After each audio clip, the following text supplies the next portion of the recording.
ఉమ్మడి నెల్లూరు జిల్లా పెళ్లకూరు మండలం చెంబేడులో జరిగిన రెవెన్యూ సదస్సు కార్యక్రమంలో సూలూరుపేట తెలుగుదేశం పార్టీ ఇన్ఛార్జ్ నెలవల సుబ్రహ్మణ్యం, సూలూరుపేట శాసనసభ్యురాలు నెలవల విజయశ్రీ పాల్గొన్నారు. ఈ సందర్భంగా వారు మాట్లాడుతూ ముఖ్యమంత్రి నారా చంద్రబాబు నాయుడు ప్రజలు ప్రభుత్వ కార్యాలయాల వైపు తిరగకుండా ప్రభుత్వ అధికారులనే ప్రజల వద్దకు వచ్చేలా ఈ సమావేశాలను ఏర్పాటు చేయడం జరిగిందని, గత ప్రభుత్వంలో భూ కబ్జాలు, ల్యాండ్ టైటిలింగ్ యాక్ట్ అని ఎన్నో అరాచకాలు చేశారని, ఈ సదస్సుల ద్వారా సామాన్య ప్రజలు వారి భూ సమస్యలను పరిష్కరించుకునే విధంగా అధికారులు పనిచేయాలని వారు తెలియజేశారు.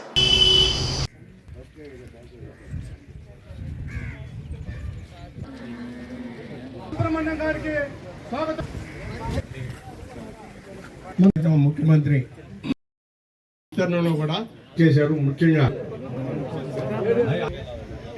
ఆయన ఈ రోజు రాష్ట్రంలో ఎప్పుడు ముఖ్యమంత్రి అయినా సుమారు 18 గంటలు ఆయన కష్టపడి పనిచేసే తత్వం కలిగిన వ్యక్తి.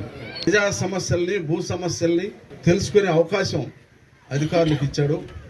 వాటికి పరిష్కారంకి కనుగొనమని చెప్పని అధికారులు ఆదేశించారు. మరి చంద్రబాబు నాయుడు గారు ఈ రాష్ట్రంలో అటు అభివృద్ధిని, అటు సంక్షేమాన్ని రెండు కూడా ముందుకు తీసుకెళ్తా ఉన్నాడు. గత ప్రభుత్వం, జగన్మోహన్ రెడ్డి గారు ప్రభుత్వం ఉన్నప్పుడు సుమారు 10 లక్షల కోట్ల రూపాయలు ఈ రాష్ట్రంలో అప్పులు చేస్తే అవన్నీ కూడా అధిగమించి ఈరోజు ఓల్డేజ్ పెన్షన్లు అయితేమి, లేదా వికలాంగుల పెన్షన్లు అయితేమి, వితంతువు పెన్షన్లు అయితేమి అన్నీ కూడా 1వ తారీఖునే టెన్షన్గా ఇచ్చే వ్యక్తి నారా చంద్రబాబు నాయుడు గారు అని చెప్పని మీకు మనం చేస్తాం. టైటిలింగ్ యాక్ట్ అని తీసుకొచ్చి ఎవరికి ఏ భూమి చెందుతుందో తెలియని భయాందోళనలో ప్రజలందరినీ పెట్టారు. కానీ మన చంద్రబాబు నాయుడు గారు ముఖ్యమంత్రి అయిన వెంటనే 2వ సంతకాన్ని ల్యాండ్ టైటిలింగ్ యాక్ట్ రద్దు మీద సంతకం చేసి ప్రతి ఒక్కరికి తనున్నానని భరోసా కలిగించారు. అలాగే మా భూమి మా హక్కు అనే నినాదంతో ల్యాండ్ ప్రొహిబిషన్ యాక్ట్ 2024ని తీసుకొచ్చి మనకు భరోసా కల్పించిన నారా లోకేష్ బాబుకు కూడా ధన్యవాదాలు తెలియజేస్తున్నాను.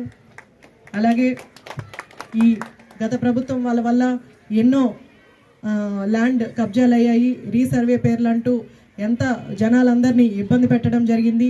వీటన్నిటి నుంచి మన చంద్రబాబు నాయుడు గారు రక్షణ కల్పించడానికే ఈ రెవెన్యూ సదస్సులు ఏర్పాటు చేయడం జరిగింది. మీరెవరు ఆఫీసుల చుట్టూ తిరగకుండా దానివల్ల అంటే పరిష్కారం సరిగ్గా అవ్వట్లేదని మన చంద్రబాబు నాయుడు గారు ప్రతి ఒక్క గ్రామంలో అధికారుల్ని, ప్రజాప్రతినిధుల్ని పంపిస్తూ ఇక్కడే అందరి ముందే పరిష్కారం అయ్యేలాగా మీరు ఇవాళ ఇస్తే మీకు ఒక 40 days 45 daysలోనే పరిష్కారం చూపించేలాగా అధికారులకి అలాగే మాకు కూడా సందేశాలు ఇవ్వడం జరిగింది. ఆయన చెప్పిన మేరకు మేమందరం ఇక్కడికి వచ్చి ఈ రెవెన్యూ సదస్సుల్లో పాల్గొనడం జరుగుతుంది.